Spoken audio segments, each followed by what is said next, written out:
최근에 천국에서 들려오는 소식에 의하면 천국 입국 수속을 맡고 있는 베드로 사도가 우리 한국 사람들 때문에 굉장히 혼란을 겪고 있다고 합니다.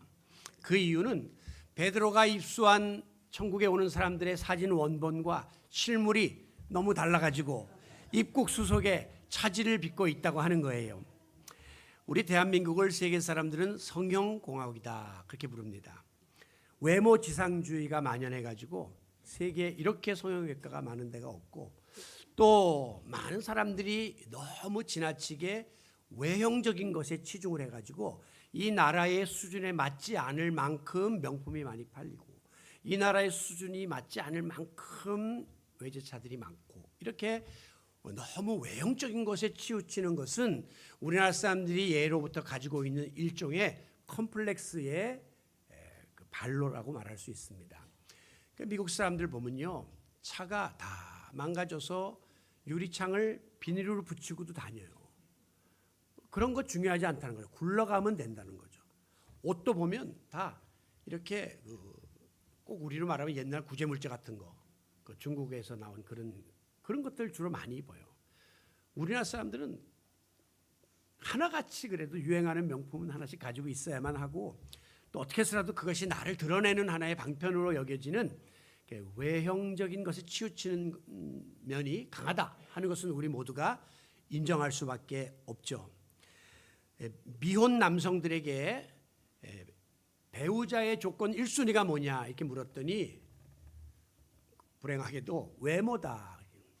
여러분 살아보셔서 알지만 외모는 세월이 흐르면 다 낡습니다. 낡아요. 그리고 그렇게 아름답고 절세미인이라고 하는 스타들, 영화배우들도 얼마 못 살고 갈라져요. 미스코리아들도. 그것은 외모가 결혼 조건의 1위가 돼서는 안 된다는 것을 보여주는 건데, 불행하게도 그건 그거고 우선은 외모다 이렇게 이야기하는 거예요. 또 이 서울대 의대 정신과 교수인 류인균 교수팀이 조사한 바에 의하면 여대생들의 절반 이상이 이미 미용 성형을 했고, 또 아직 안 한 학생 중에 80% 이상이 성형하고 싶다라고 거의 자기 외모에 대한 자신감을 갖고 있지 못하고 변화를 주고 싶어 합니다. 여러분, 얼굴이라고 하는 것은 우리 사람이 사람을 대할 때 제일 먼저 보게 되는 신체 부위예요. 그리고 그 사람의 얼굴에서 풍기는 그 인상, 분위기는 그 사람을 평가하는 데 있어서 1차적으로 선입견을 가져다 주는 아주 중요한 역할을 하는 것이 사실입니다. 결혼한 부부가 아기를 낳으면 가장 큰 관심사는 이 애가 누굴 닮았냐 이걸 가지고 이제 왈가왈부하는데, 당연히 엄마나 아빠 중에 한 사람의 외모를 닮아야 마땅합니다. 그리고 그래야 좋아합니다. 그러니까 여러분 중에 해서는 안 될 말이, 그 아기 난 집에 가서 얘 누구 닮았어? 전혀 부모를 안 닮았네. 그럼 누구 옆집에 김서방을 닮았단 말이에요. 말이 안 되잖아요. 그러니까 그런 말 하면 안 돼요.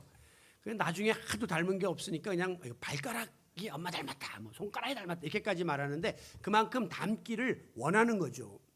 하물며 예수 믿고 주님의 자녀가 된 우리의 생각과 마음과 말과 행동에 이르기까지 예수님을 닮은 모습이 배어 있어야 하지 않겠습니까? 여러분, 이 얼굴 생김새라고 하는 것은 우리가 타고난 것이기 때문에 본인의 선택과 무관하게 우리가 이렇게 생겨나온 거예요. 그러나 그 얼굴에 담겨있는 인상, 거기서 풍기는 분위기, 이런 거는요 전적으로 본인이 책임을 져야 합니다. 그래서 아브라함 링컨은 사람이 40세가 넘어가면 자기 얼굴에 대해서 책임을 져야 된다라고 이야기합니다. 즉 인생을 어떻게 살아왔는가가 얼굴에 그 사람의 그 분위기에 각인되어 있다는 것이죠. 아무리 숨기려고 해도 그 사람의 삶의 궤적이 은연중에 표정이나 말투나 행위 속에 드러나게 됩니다. 그래서 우리는 외모가 잘났냐 못났냐를 따지기 이전에 그 사람이 가지고 있는 이미지 그리고 분위기를 귀하게 여기는 거예요. 하나님이 우리 인간을 지으실 때 당신의 형상대로 지었다고 했는데, 그 형상은 이 폼, 이 외형을 이렇게 하나님이 이런 모습으로 우리를 지었다는 게 아니라 The image of God, 하나님이 갖고 있는 그 속성, 이미지를 우리 인간이 받았다, 그런 의미예요. 우리 기독교는 전적으로 내면적인 세계를 추구하는 거지 외형적인 것을 추구하는 것이 아니라는 거죠. 그렇기 때문에 우리가 세상을 선하게 또 성실하게 책임 있게 살게 되면 그 인상도 왠지 모르게 선하고 부드러운 그런 인상으로 바뀌게 되고요. 반대로 거짓과 권모술수를 일삼으며 참 치열하게 살아오게 되면 왠지 모르게 표정에 사나움이 묻어있고 천박함이 묻어있는 것을 경험하게 됩니다. 제가 신학교 들어갔을 때에 온갖 팔도에서 별의별 사람이 신학교에 와요. 그들 대부분이 산전수전 다 겪고 오는 분들이 많아요. 그런데 그중에 한 분이 사회생활 하다가 왔는데 눈이 너무 매서운 거예요. 저 사람은 전도사나 목사 하기에는 타당치 않을 만큼 눈이 그런데 눈동자도 막 이렇게 돌리는데 사람 보기에 살기를 느낄 만큼 그런 선배를 한 사람을 만났는데 신학교 1학년, 2학년, 3학년이 되면서 눈꼬리가 내려오기 시작하더라고요. 옛날 세상에서 찌들렸던 그런 모든 강박관념이 사라지기 시작해요. 다 내려놓으니까. 그러다 나중에 졸업하고 나니까 그 다음에는 이 사람이 아주 온화한 얼굴로 바뀌더니요. 지금 목회다 은퇴하셨는데 지금은 완전히 성자 같은 모습으로 목소리도 다 태도도 바뀌는 걸 보면서 사람은 특별히 신앙이 들어오게 되면 그 사람의 생각과 마음이 달라지면서 행동과 말과 표정까지 이렇게 달라지는구나 하는 것을 깨닫게 되었습니다. 1491년에 로마 교황청은 새롭게 신축한 그 수도원의 벽화를 그리는 일에 당대 최고의 화가였던 레오나르도 다빈치라는 사람에게 의뢰를 합니다. 그래서 소위 최후의 만찬이라고 하는 그림을 그리도록 했는데요. 이 사람이 이제 예수님과 12 모델을 찾아야 그걸 보면서 이제 그릴 거 아닙니까? 근데 가장 힘든 것이 예수님 모델 찾는 거예요. 이 사람 중에 우리가 예수님 그러면 완전히 우리와 차별화된 그런 분이라고 생각하기 때문에 선하고 아름답고 부드럽고 사랑이 넘치고 인자하고 온갖 좋은 거를 다 가진 그런 인상의 사람을 찾으려니까 너무 힘들었던 거죠. 그래서 유럽 일대를 돌아다니다가 밀라노에 있는 한 성당에서 성가대에서 노래하고 있는 19살 먹은 청년을 발견하게 됩니다. 야, 저 정도 얼굴이면 예수님의 모델로 삼아도 되겠다. 그래서 그 사람을 청빙해가지고 6개월에 걸쳐서 예수님을 그립니다. 그 다음에 이제 나머지 11명의 제자는 주변에 옆집 사람, 앞집 사람 다 불러서 평범한 사람들 얼굴 데려다가 6년에 걸쳐서 완성했어요. 그리고 이제 제일 이 다빈치가 고민에 빠진 것이 예수님 못지않게 그 배신자 가룟 유다의 모델을 찾는 거예요. 정말 그 얼굴에 그 배신감과 잔인함과 악랄함 이런 게 묻어있는 사람을 찾아야 되는데 그게 쉽지 않았어요. 다빈치가 가룟 유다의 모델을 찾는다는 말을 전해들은 당시의 로마 시장이 다빈치에게 이렇게 권했습니다. 우리 로마의 지하 감옥에 오면 온갖 악한 사형수들이 있는데 그중에 한번 골라보세요.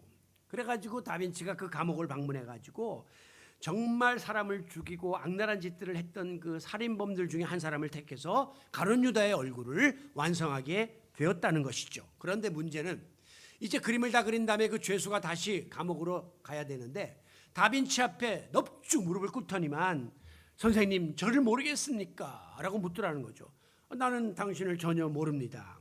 그러자 이 모델이 그때 이제 다 거의 완성된 이 최후의 만찬의 사진을 가리키면서 7년 전에 이 예수의 모델로 선생님이 나를 불렀었는데요. 이렇게 말하더라는 거예요. 너무나 큰 충격을 받은 거죠. 즉 7년 전 예수의 모델이 7년 후 가룟 유다의 모델이 된 거예요. 이건 지어낸 이야기가 아니고요. 이탈리아의 르네상스 미술사 속에 나오는 실화입니다. 여러분 예수님의 모델로 발탁될 만큼 고상하고 참 순수했던 그 청년의 모습이 타락한 길에 접어들어서 살인범이 되고 마지막에 가장 추악한 배신자의 얼굴로 변하는데 7년밖에 걸리지 않았다는 거예요. 사람의 얼굴이 바뀌어간다는 겁니다. 이렇게 하늘과 땅 차이로 천국과 지옥 차이로 변할 수 있음을 보여주는 것입니다. 그러므로 지금 여러분이 간직하고 있는 그 얼굴, 그 삶의 자세, 여러 가지 모습 이런 것들은 전적으로 여러분의 손에 달려있고 여러분의 책임이라고 하는 사실을 잊지 마셔야 해요.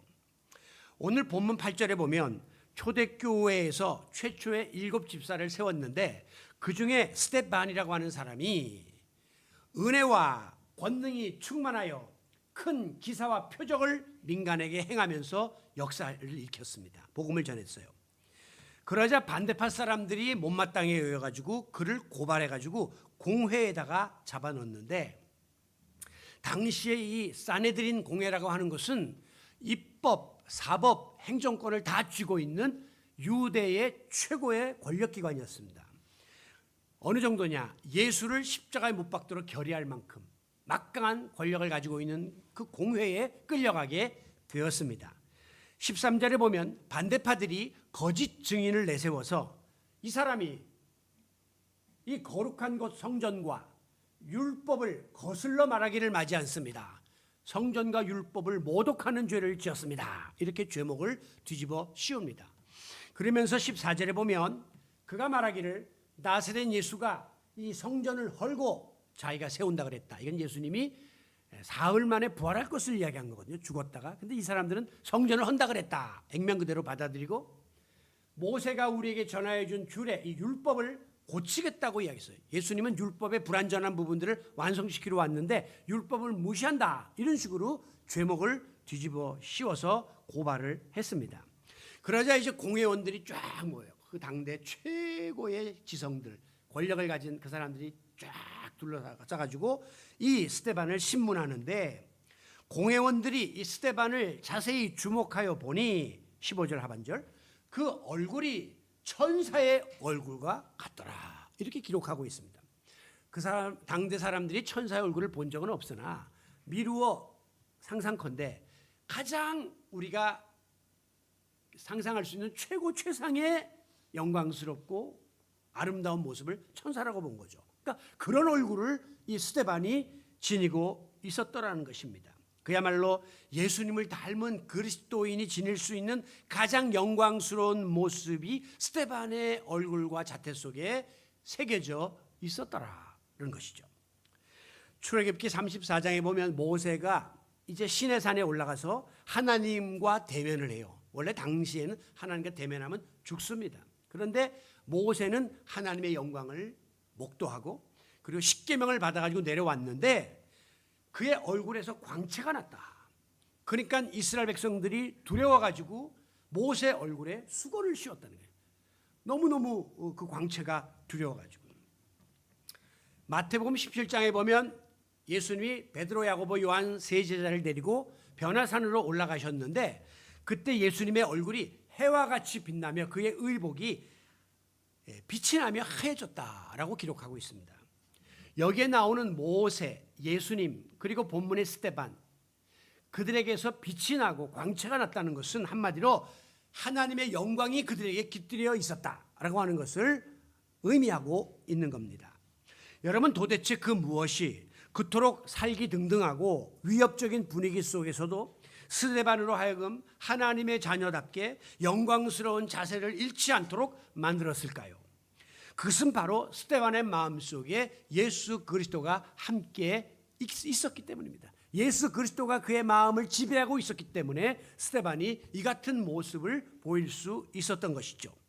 우리가 예수 믿고 구원받은 다음에 신앙생활 하면서 일어나게 되는 가장 큰 변화 중에 하나는 우리의 마음이 달라지기 시작한다는 것입니다.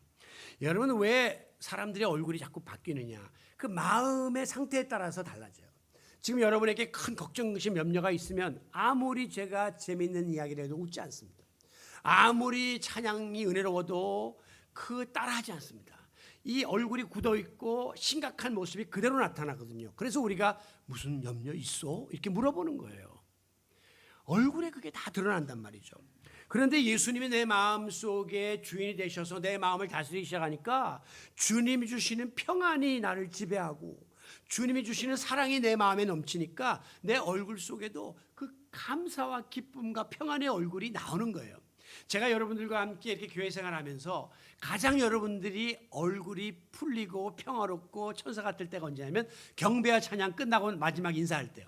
그때 보면 성도들이 막 왜? 한 시간 내내 찬양으로 하나님께 영광 돌리고 하나님의 은혜를 체험하고 그 사랑의 말씀과 찬양과 기도로 마음이 다 녹아져 있는 상태니까 그때는 막 걱정도 없고 염려도 없고 그 순간만큼은 다 천사 같은 얼굴로 여러분들이 서로를 부둥켜 안는 모습을 보게 됩니다.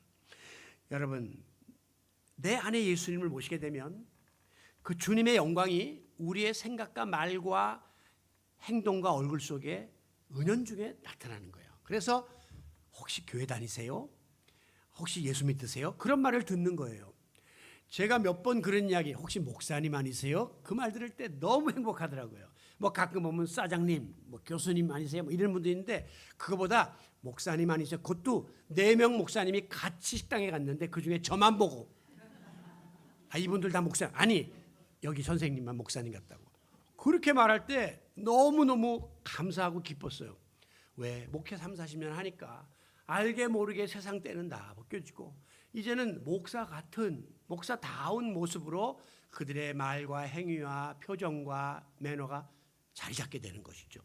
그래서 제가 여러분에게 늘 부탁드리는 게 식당 가서 교회에서 오늘 권사회도 이제 권사회 끝나고 가신다는데 이제 뭐 시키고 뭐 먹고 할 때 함부로 하시면 안 돼요. 그러면 기도하고 먹잖아요. 그리고 말하는 거 들으면 권사님, 장로님, 집사님 뭐 이러잖아요. 그런데 안 믿는 사람들처럼 뭐 어이 뭐 이렇게 함부로 부른다든가 말하는 거 함부로 세상 하면 그 사람들은 다 듣습니다. 그리고 거기에서 우리를 평가하거든요. 야, 이분들의 모임은 다르다. 식사를 해놓고도 짜장면 그릇에 코푼 휴지 안 놓고 가는구나. 자기가 먹은 거 하나씩 다 개놓고 가는구나. 저는 식사 끝난 다음에 다 이렇게 정리해놓고 나와요. 그런 작은 부분이지만 그리스도의 인애다운 실천이 우리로 하여금 그리스도의 향기를 드러내게 하는, 다음 주는 제가 향기에 대해서 이야기하려고 그러는데 그런 그 모습과 삶을 은연중에 드러내게 만들기 때문입니다. 우리 인간의 마음은 그릇과 똑같아요.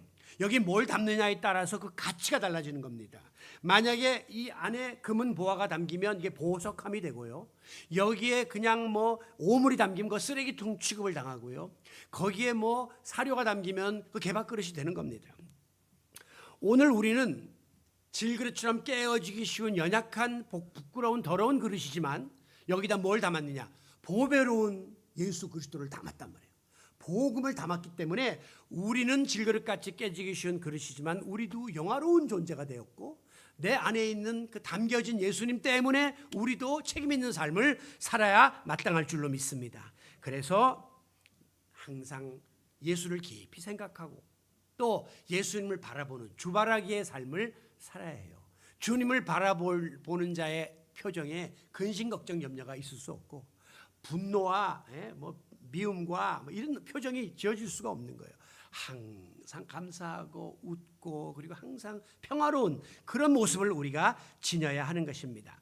본문 다음 장에 보면요, 스데반이 자기를 변명하는 설교를 쫙 하는데 이 말을 듣다 못한 무리들이 흥분하여 스데반을 돌로 쳐 죽이는 장면이 나옵니다. 스데반의 이 초대교회 집사 중에 최초의 순교자가 나오는데 그 순간에 55절에 보니까 스데반이 하늘을 우러러 주목하여 뭘 봤느냐? 하나님의 영광과 예수께서 하나님 우편에 서신 것을 보았다 했습니다. 지금 그의 마음속에는 예수 그리스도 한 분밖에 없었기 때문에 지금 돌을 던지는 사람을 바라본 것도 아니고 날라오는 돌멩이를 바라본 것도 아니고 예수 그리스도가 보였습니다. 그리고 하나님의 영광을 목도할 수 있었더라라고 하는 것입니다. 성경에 모두 보면요, 예수님은 하나님 보좌 우편에 앉아 계시다가 우리가 사도신경도 보좌 우편에 앉아 계신다 그러는데 성경에 유일하게 예수님이 서 계시는 장면은 여기밖에 없어요. 스데반 순교할 때 예수님이 하나님 보좌 우편에 서 계신 것을 보았다. 우리가 아이들 학교에서 운동회 하다가 자기 자식이 뛸 때 흥분하죠. 그런데 막 뛰다가 탁 하고 중간에 넘어져요. 그러면 그 많은 학부모 중에 벌떡 일어나는 사람 한 사람이 있습니다. 누굽니까? 그 아이의 엄마나 아빠예요. 벌떡 일어나가지고 막 이름을 부르면서 일어나라 뛰어라 라고 응원하죠. 지금 스데반이 돌멩이 맞으면서 순교하는 이 장면, 마지막에 잘못하면 그 혼미한 상태에서 예수님 부인할 수도 있고 저주할 수 있는 상황에 예수님은 하나님 보좌 우편에 앉아 계실 수가 없었기 때문에 벌떡 일어나가지고 막 스데반을 응원하는 모습을 스데반은 보았어요. 왜? 자기 안에 계신 예수 그리스도로 인하여 그 돌멩이가 던져지는 상황에서도 예수님밖에 보이지 않았던 거죠. 그러니까 다른 사람들이 볼 때 그는 천사처럼 보였던 것입니다. 여러분, 과연 내 얼굴과 나의 삶의 모습이 다른 사람에게, 특별히 믿지 않는 불신자들에게 어떤 모습으로 비치는가? 이건 굉장히 중요한 문제예요. 특별히 교회에서는 직분 맡아 이렇게 중직에 있다고 하는 분들, 또 목사인 우리들 가운데에도 가장 가까운 부부나 특별히 자녀들에게 인정받지 못하면 안 됩니다. 우리가 아무리 밖에서 다른 사람들에게 훌륭한 교인으로 칭찬받는다 하고 목사로 인정받는다 해도 가장 가까이 있는 가족들이 인정 못하면 그것은 안 된 거예요. 저는 실제로 많은 중직자 자녀들로부터 그런 이야기 들은 적이 있습니다. 우리 엄마 아빠 보면 아니에요.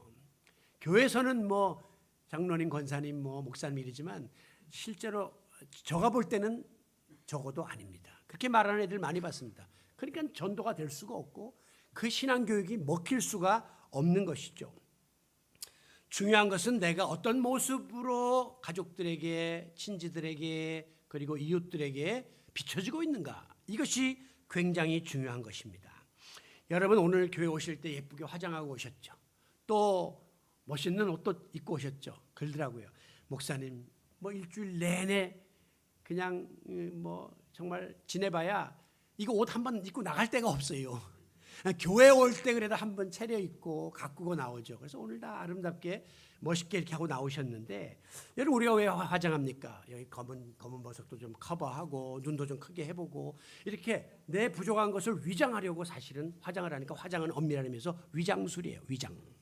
왜 멋진 옷을 입었어요? 내가 좀 이렇게 왜소하거나 이렇게 좀 뭐 모자라는 그런 것들을 커버하기 위해서 더 빛나는 옷을 우리가 입고 나온단 말이죠. 그러나 아무리 겉모습은 우리가 순간 덮을 수 있을지라도 내 속사람을, 이 내면의 문제를 숨길 수는 없다는 것이죠.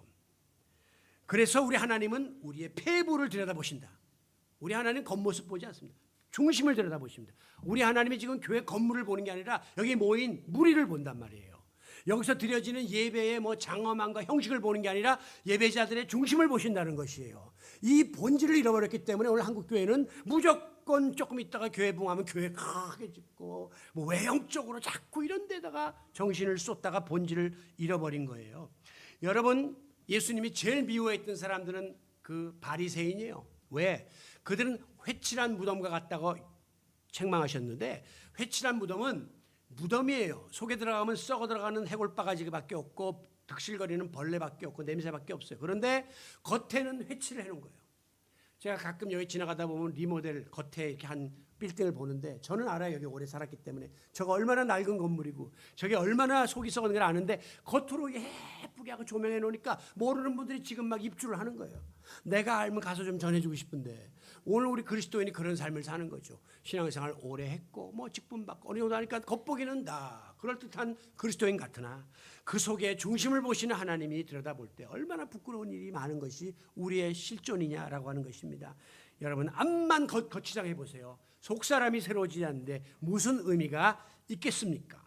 그래서 고린도후서 4장에서 사도 바울은 우리의 겉사람은 후패하나 날마다 낡아지고 썩어지지만 우리의 속은 날로 새롭도다 하는 이 말씀을 권면하고 있는 거예요. 그리스도인의 삶은 외형적인 삶이 아니라 내면의 삶이 되어야 된다라고 하는 것입니다. 우리 그리스도인들이 낡아질 썩어질 외모에 너무 많은 것을 투자하고 시간을 들이고 정성을 쏟는 일은 옳지 않습니다. 성경도 안 읽고 기도도 안 하고 전도도 안 하고 그리스도인의 본분을 안 하면서 바깥 일만 그냥 올인하는 것은 그건 세상 사람이 하는 일이지 적어도 그리스도인의 모습은 아니라고 하는 사실을 오늘 깨달아야 하는 거예요. 성경에 보면 우리의 속사람을 새롭게 하는 게 우리 신앙의 목표인데, 그러기 위해서는 어떠한 단계를 거쳐야 되는가 3가지로 제시하고 있습니다. 먼저는 말씀과 기도의 경건 훈련에 우리가 힘써야 합니다. 우리가 수시로 거울을 들여다보면서 얼굴도 고치고 온몸에도 하잖아요. 여러분이 얼마나 여러분의 영혼을 위해서 말씀의 나를 비춰보고 기도 생활을 통해서 여러분의 영적인 상태를 가꾸어 나가느냐, 굉장히 중요한 문제예요. 내가 하루에 거울을 얼마나 볼까? 뭐 거울을 화장하는 시간 외에 들여다가 몇십 분씩 보는 사람은 없잖아요. 스쳐 지나가면서 한 번씩 보고 이렇게 하는데 그거 만만치 않게 우리가 지금 모습을 보고 있는 거예요. 여러분이 하물며 이 영적인 거울, 하나님의 말씀 앞에 나를 비춰보고 또 기도를 통해서 나를 가꾸어 나가는 이 시간을 소홀히 하면 겉보기에 멀쩡해도 속사람은 날로 부패해가고 날마다 하나님과 멀어질 수밖에 없다는 사실을 명심하시고 우리의 영혼을 맑게 정화시켜주는 하나님 말씀, 맥주인 성경 읽기 그리고 기도, 중보기도 운동을 통해서 여러분의 속사람을 더 깨끗하게 단장해 나가기에 힘쓰시기를 바랍니다. 그리고 두 번째는 우리의 죄를 십자가의 보혈로 깨끗이 씻김을 받아야 합니다. 우리의 몸에 오물이 묻게 되면 우리는 비누로 깨끗하게 씻어냅니다. 그러나 죄로 인하여 우리의 심령이 더러워지면 무엇으로 이것을 씻을 수 있겠습니까? 놀라웠게도 예레미야에 보면 2장 22절 내가 잿물로 스스로 씻으며 많은 비누를 쓸지라도 내 죄악이 내 앞에 그대로이니라. 그 옛날 예레미야 시대에도 비누 이야기하는 비누. 그러니까 세제가 있었다는 거죠. 어쨌든 그걸 통해서 몸을 깨끗이 닦지만 속사람은 이걸로 안 된다는 거예요. 죄악은 그대로 남아있을 수밖에 없다라고 분명히 밝히고 있습니다.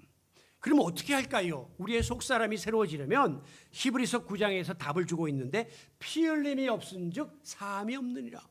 오직 예수 그리스도의 피공로를 의지하는 믿음으로만 우리의 모든 죄가 사함받고 우리의 심령이 정결케 됨을 믿으시기 바랍니다.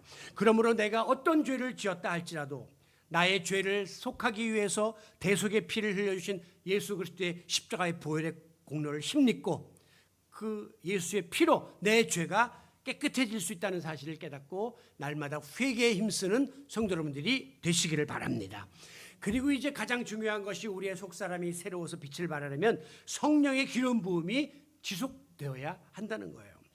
우리가 육신을 깨끗하게 하기 위해서 또 냄새도 안 나게 하기 위해서 오늘도 로션을 다 바르고 이러고 왔죠. 또 머리에는 기름을 이렇게 바르죠. 마찬가지로 우리의 심령이 성령 충만으로 가꾸어지기 위해서는 성령의 기름 부음이 지속적으로 주어져야 합니다. 그래야만 오염된 나의 속사람이 정결하게 단장되어질 수 있기 때문입니다. 여러분 초대교회 집사 7을 처음 세울 때에 그 집사의 자격 요건이 뭐였냐면 6절에 보면 성령과 지혜가 충만한 사람 중에 집사 7을 뽑았어요. 성령 충만한 사람이 자격 1순위예요. 스데반이 집사가 됐습니다. 그래서 10절에 보면 스데반이 지혜와 성령으로 말함을 감당치 못했다. 자연히 스데반은 성령 충만함을 드러낼 수밖에 없었던 것이죠. 그런가 하면 마지막에 돌에 맞아 순교하는 모습을 기록한 사도행전 7장 55절에 보면 스데반이 성령이 충만하여 마지막 죽는 순간에도 성령이 충만했다. 그렇게 기록하고 있습니다. 그러니까 성령 충만한 그의 모습이 천사처럼 보일 수밖에 없었던 것이죠. 무엇보다도 마지막에 돌에 맞아 죽는 그 마지막 순간을 기록하고 있는 60절에 보면 스데반이 이 말을 하고 자니라 그렇게 기록하고 있어요. 잔다. 아주 평안히 잠자는 모습으로 기록하고 있어요.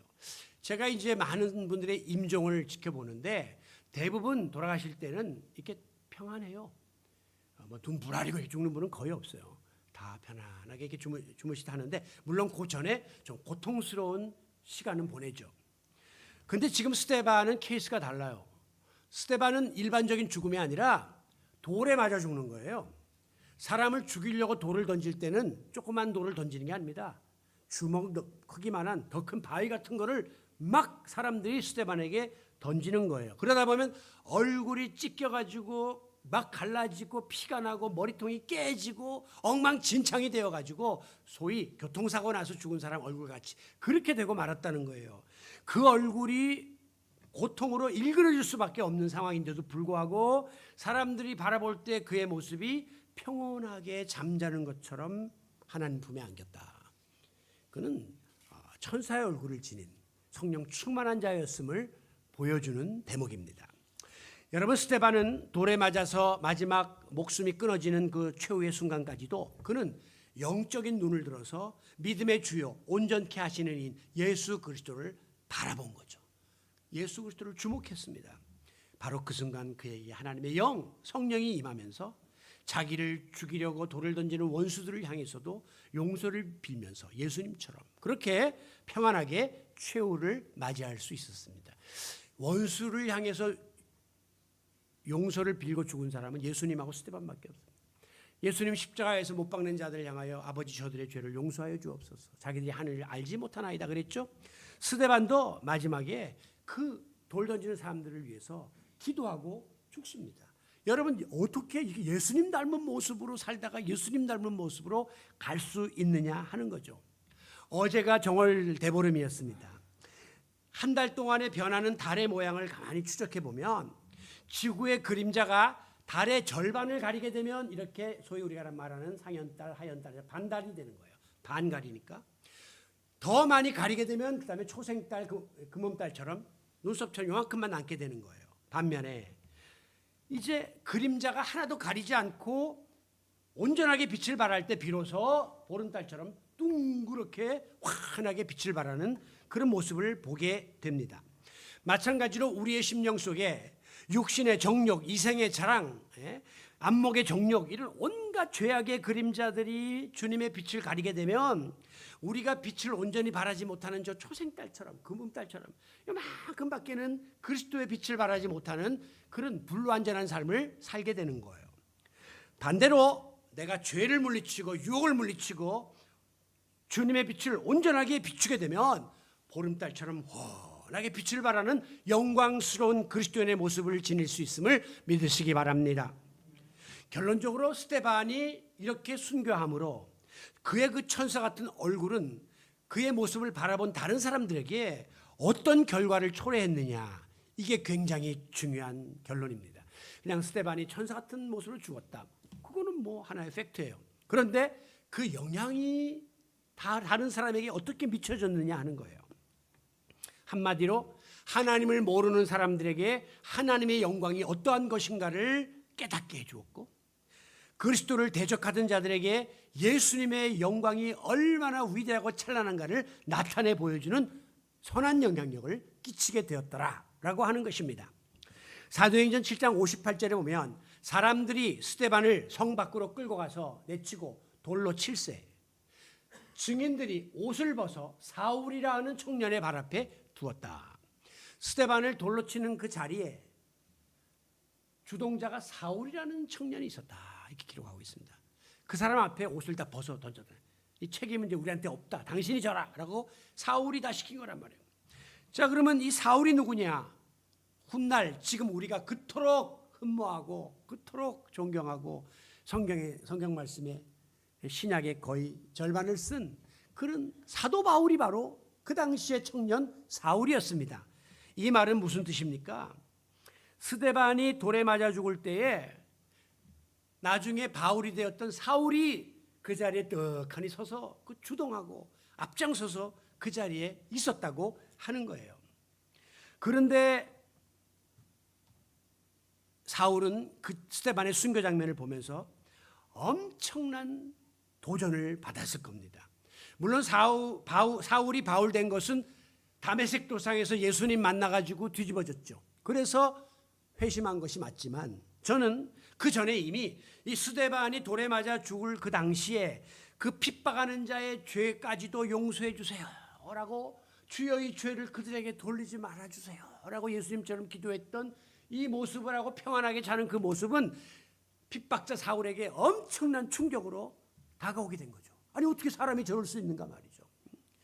아니 돌멩이를 맞으면서도 천사 같은 얼굴을 하고, 또 돌 던지는 사람을 위해서 용서를 빌고, 죽은 다음에는 일그러진 얼굴이 아니라 평안하게 자는 모습을 지닌 이 스데반을 보면서 사울은 그의 마음이 흔들리기 시작한 거죠. 야, 이거 뭐가 있구나, 예수에게 복음이 이게 뭐가 있구나라고 서서히 문이 열리기 시작했던 것입니다.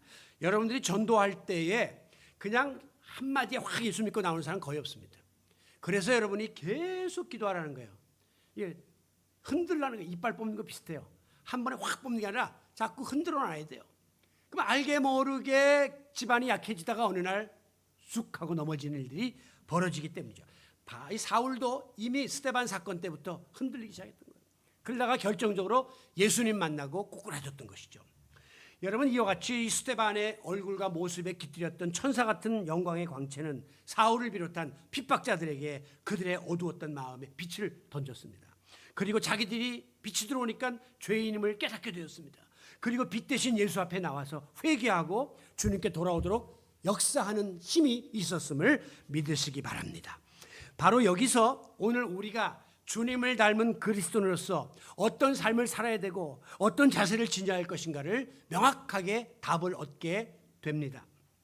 여러분은 이 시간에도 나의 모습을 한번 들여다볼 때에 과연 내가 하나님의 영광스러운 빛이 내 삶 속에 깃들여져 있는가? 한번 자신을 돌아보시기를 바랍니다.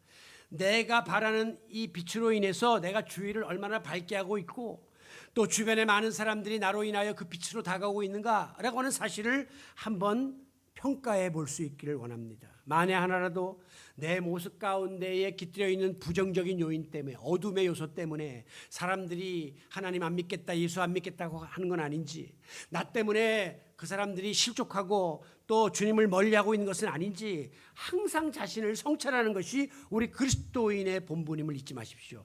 그걸 가장 많이 집중적으로 하는 기간이 바로 이 사순절 기간이에요. 저는 이제 머지않아서 공식적으로 목회를 마감해야 될 그런 시점에 점점 가까이 도달하고 있습니다. 그래서 최근 들어 이전보다 더 많이 저 자신을 돌아보는 시간을 갖게 됩니다. 물론 아쉽고 부족함 투성이죠. 좀 더 잘했으면, 좀 더 헌신했으면 하는 아쉬움들이 더 크게 묻어나올 뿐인데요. 특별히 뭐가 제일 부끄럽냐면 내가 주의 일한다고 하면서, 목사라고 하면서도 여전히 인간적인 생각과 수준을 벗어나지 못한 채 주님이 가르쳐 주신 길, 주님이 걸어가신 길과 거리가 먼 그런 부끄러운 삶을 내가 살아오지 않았는가. 이 사실이 제일 부끄러워요. 하나님의 종으로서 주님을 따라가고 주님 닮은 삶을 살아야 되는데 말은 그렇게 하면서도 막상 삶의 모습을 들여다보면 많이 모자라는 그런 그동안의 삶이 한없이 부끄럽게 느껴집니다. 여러분 중에 개척 초기 때 저하고 같이 북경에 단기 선교 같은 분들은 기억하실 거예요. 그리고 우리 교회가 오랫동안 후원해온 선교지 중에 중국의 애심우원의 정경진 목사님이 계십니다. 이분은 장신대 신학교 학부 시절에 캐나다로 이민을 갔어요. 부모님과 함께. 그래서 캐나다 시민권자가 되었습니다. 그리고 나서 미국에서 신학교를 졸업한 다음에 목사가 되었어요. 그리고 그의 마지막 행선지를 중국으로 향했습니다. 중국에 가서 어학을 공부한 다음에 중국의 유명한 명문인 북경대학에서 철학박사 학위를 받습니다. 얼마나 공부를 열심히 했겠습니까? 중국 사람들도 찾지 못했던 한 시대의 기독교 문헌을 프랑스까지 가서 다 들춰가지고 기가 막힌 논문을 써가지고 졸업식 때 논문상을 외국인으로서 최초로 받았습니다. 인재예요, 인재. 수재예요. 그런데 이 사람이 이제 북경대학의 한국인으로서 연구 교수로 재직을 하게 되었는데 그때 한 일이 무엇이냐. 12명의 장애 아들을 입양해서 자기 집에서 키우기 시작합니다. 얘들이 보통 장애가 아니에요. 저도 봤는데 콧구멍이 없어갖고 코를 이렇게 거꾸로, 코가 거꾸로 되어 있는 거예요. 빗물이 들어오면 이 속에 막 비가 들어가요. 변을 못 가리는 애들, 이런 애들, 손이 타는 애들만 12명을 데려다가 자기 집에서 키웠어요. 북경대 학생들이 엄청난 도전을 받습니다. 아니 이 외국에서 온 사람이 한둘도 아니고 12명을, 그것도 장애인들을 입양해서 이렇게 키울 수 있단 말인가. 그래서 그의 집에는 북경대 학생들이 날마다 발길이 끊이지 않았어요. 와서 가르쳐주고 수학도 가르쳐주고 공부도 시키고 돌보고. 그냥 있으면 존경받고 뻗어가는 그런 삶이 보장되어 있었는데 그는 15년 전에 양삭이라고 하는 그 시골로 낙향을 합니다. 그리고 거기에서 본격적으로 애시먼이라는 곳을 만들어서 그런 장애 아우들을 돕는 일들을 지금까지 해오고 있습니다. 그야말로 내려놓음, 비움의 상징이라고 말할 수 있겠죠. 지난 연말에 그는 성탄 카드를 저에게 보내왔는데요. 애들이 많이 커가지고 이제 대학 간 애도 있고 직장 가진 애도 있고 보람 있게 사는데 직접 그 애시먼의 집을 짓다가 전기 톱날이 얼굴을 스치면서 얼굴에 중상을 입어서 너무나 그 의료시설이 열악한 곳에서 치료 못 받고 큰 흉터를 갖게 되었다고 그렇게 사진을 보내왔는데 여러분 이 중에 그분이 바로 여기 있는 분입니다. 겉보면요 저랑 비슷한 연배인데 이 사진은 할배예요. 부인도 캐나다에서 태어난 분인데 이분도 완전히 할매예요. 이 관절이 애들 돌보느라고 다 뒤틀어졌습니다. 사모가. 나는 이분을 볼 때마다 외모가 저렇게 시골 할아버지처럼 변했고 그리고 모든 면에서 어려움 가운데 있지만 그리스도인으로서의 숭고한 향기를 맡아요. 아, 저렇게 살 수 있어야 되는데 정말 그리스도인의 어떤 모델과 같은 그런 마음을 품어서 내가 늘 저분에게 제가 다른 사람한테는 그런 말 잘 안 하는데 당신 존경한다. 내가 진심으로 한 사람의 목사로서 그리스도인으로서 당신을 존경한다 라고 늘 교제하고 있습니다. 사랑하는 성도 여러분, 우리 그리스도인의 얼굴과 모습은 여러분 스스로가 책임지셔야 해요. 아울러 내게서 풍기는 이 분위기, 내 몸에 배인 삶의 어떤 모습, 자태 이런 것을 통해서 내가 다른 사람에게 선한 영향력을 끼치고 긍정적인 변화를 가져오고 있는가, 이 사실을 항상 반성해 보아야 하는 것입니다.